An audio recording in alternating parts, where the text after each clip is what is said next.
নির্বাচন যত ঘনিয়ে আসছে ততই জমে উঠেছে ভোটের মাঠ এবং ভোটের পথে বাংলাদেশের যে অগ্রযাত্রা সেই অগ্রযাত্রায় নানান দলের যারা সংসদ সদস্য প্রার্থী তারাও প্রচারণায় ছুটে যাচ্ছেন ভোটারদের দ্বারে দ্বারে। একটি উৎসবমুখর পরিবেশ এবং সুষ্ঠু নির্বাচন কমিশনের যে সুষ্ঠু ভূমিকা তার মাধ্যম দিয়ে একটি সুন্দর নির্বাচন অনুষ্ঠিত হবে এবং গণতান্ত্রিক প্রক্রিয়ায় আবারও এগিয়ে যাবে বাংলাদেশ, এমন প্রত্যাশা সাধারণ ভোটারদের। সংসদীয় আসনগুলোতে নির্বাচনী লড়াইয়ে যে সকল প্রার্থীরা রয়েছেন তারাও তাদের সুচিন্তিত মত নিয়ে এগিয়ে যাচ্ছেন। বর্ণমালা রোমিও বিল্ডার্স প্রেজেন্টস ভোটের মাঠে বাংলাদেশের আজকের আয়োজনে আমাদের অতিথি ঢাকা 10 আসনের বাংলাদেশ জামাত ইসলাম মনোনীত দাঁড়িপাল্লার প্রতীকের প্রার্থী জসিমউদ্দিন, তার সাথে আমরা কথা বলবো, তার কাছ থেকে জানতে চাইব ভোটের পথে বাংলাদেশ, বর্ণমালা রোমিও বিল্ডার্স প্রেজেন্ট ভোটের পথে বাংলাদেশ অনুষ্ঠানে আপনাকে স্বাগত জানাচ্ছি। আপনাকেও স্বাগত জানাচ্ছি, ধন্যবাদ। আপনি নির্বাচনী এলাকায় ঘুরছেন, ভোটারদের সাথেও নিশ্চয়ই কথা হচ্ছে, কেমন পরিবেশ দেখছেন এবং তাদের মধ্যে ভোটকে কেন্দ্র করে কী ধরনের আমেজ বিরাজ করছে? সাধারণ মানুষের মধ্যে দুইটা প্রতিক্রিয়া আমি লক্ষ্য করেছি। একটা হচ্ছে দীর্ঘদিন ভোট দিতে পারেনি, 14তে পারেনি, 18তে পারেনি, 24ও পারেনি, ফলে একটা দারুণ উৎসাহ উদ্দীপনা আছে ভোট দেওয়ার ব্যাপারে এতদিন পরে, এবং তা অনেক রক্তের বিনিময়ে এই সুযোগটা সৃষ্টি হয়েছে। অপরপক্ষে এখানে ভোট দেওয়ার জন্য যে ফ্রি ফেয়ার ক্রেডিবল ইলেকশনের জন্যে নিশ্চিন্তে নির্ভয়ে ভোট কেন্দ্রে যেতে পারবে, এর পরিবেশটা নিশ্চয়তা দরকার। এই দিক থেকে কিছুটা ঘাটতি রয়েছে। কোনো এলাকায় বিভিন্ন ব্যক্তিরা গিয়ে ভোটার থেকে থ্রেট করতেছে, এই মার্কা ভোট দিলে এই সমস্যা সেই সমস্যা। এইটা প্রশাসনের নলেজে আমরা এনেছি। উচিত এই ব্যাপারে জিরো টলারেন্স করা, তাহলে মানুষের উৎসাহ উদ্দীপনাটা 100% নিশ্চিত হবে এবং তারা ভোটে পার্টিসিপেট করবে। প্রত্যেকটি নির্বাচনী এলাকায় নানান ধরনের জটিলতা থাকে, নানান ধরনের সমস্যা থাকে, যেগুলো ঘিরে ভোটারদের একটি জন আকাঙ্ক্ষা থাকে নির্বাচিত প্রতিনিধিরা আসলে সেই বিষয় নিয়ে কাজ করবেন।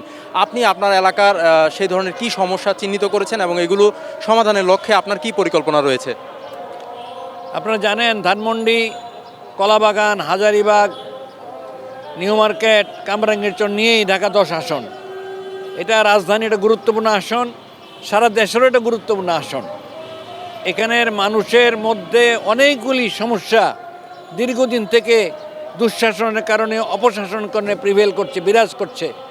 তার একটা গুরুত্বপূর্ণ প্রবলেম হচ্ছে, একটা আলোচিত প্রবলেম হচ্ছে সন্ত্রাস, চাঁদাবাজি। আপনি খুব কম ব্যবসায়ী পাবেন যারা চাঁদাবাজির শিকার নন।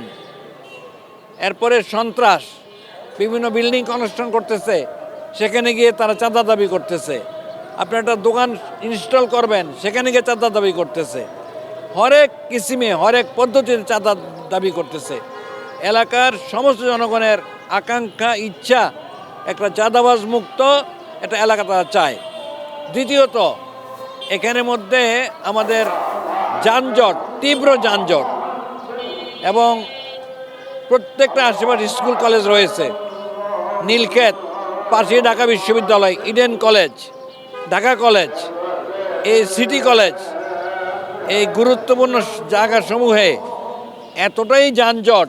নীলক্ষেতের মোড়ে একটা ফুটওভার ব্রিজ হতে পারে, এটা এটা কোনো আহামরি কোনো কিছু না।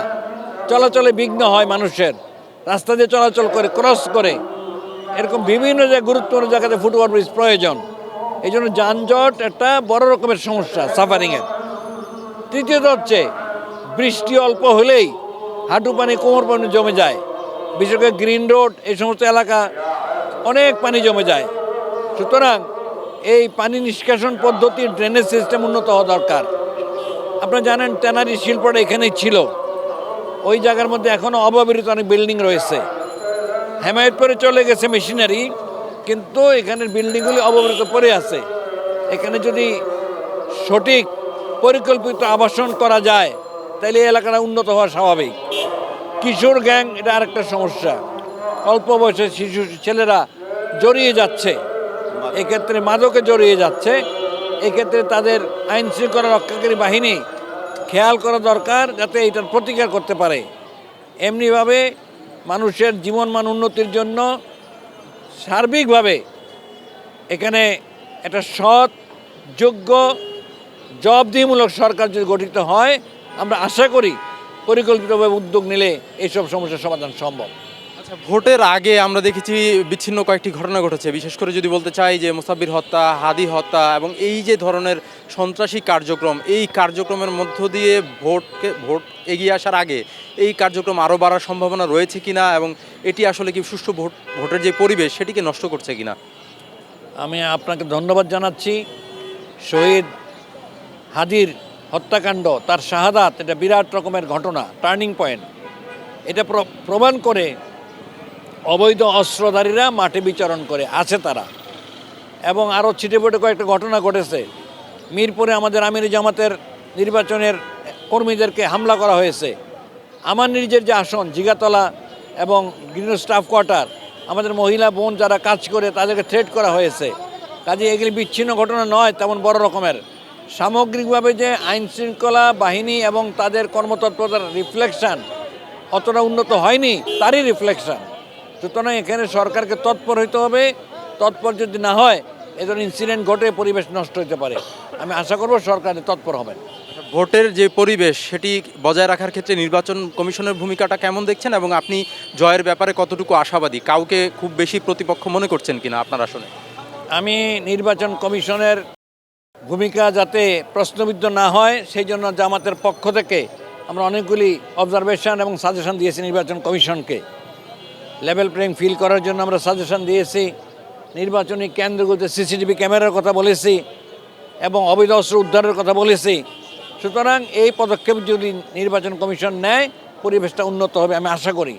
আর আমি এলাকাতে প্রত্যেক রাজনৈতিক প্রতিদ্বন্দ্বী প্রার্থী আমার কাছে প্রতিদ্বন্দ্বী, আমি জনগণের রায়ের ব্যাপারে শ্রদ্ধাশীল, আশাবাদী। জয় পরাজয় যাই হোক, সংসদ সদস্য প্রার্থীদের যেই সুচিন্তিত মতামত, সেই মতামত নিয়েই কিন্তু এগিয়ে যাবে বাংলাদেশ, এমন প্রত্যাশা সাধারণ ভোটারদের। আবারও নতুন কোনো অতিথি নিয়ে কথা হবে, দেখা হবে। ততক্ষণ পর্যন্ত সবাই ভালো থাকবেন, নিরাপদে থাকবেন, সদ্য সংবাদের সাথেই থাকবেন।